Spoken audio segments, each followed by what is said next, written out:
Hi everyone, in this video I'm going to show you how you can report for your discounts. To view the discounts report, you can click on your reports menu and under financial, click on discounts. Please note, to have access to the discounts report, your user role access must have access to the financial reports. You can either search this report by children or tag. You can search by your discount categories. You can see why creating the discount categories is essentially a good idea for your reporting purposes. You can search your types of discounts, for example, your dollar session gap fee, your session fee, your weekly percentage of session fee, etc. And then you can type in your date range that you are looking for on your discounts report.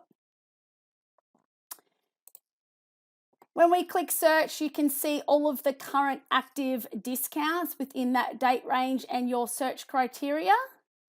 A helpful hint that a lot of users forget is that if you are looking to view inactive discounts, you need to ensure that you tick the show inactive records.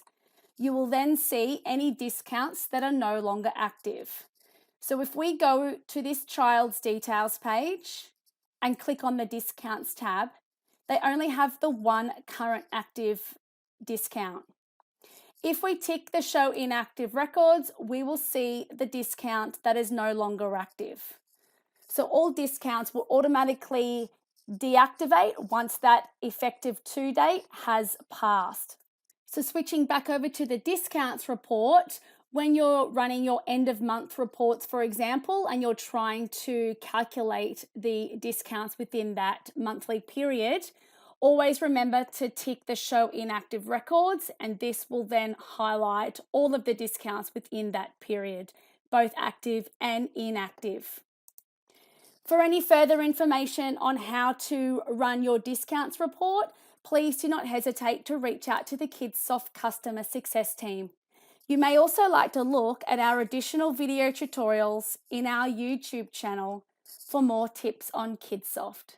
Thank you.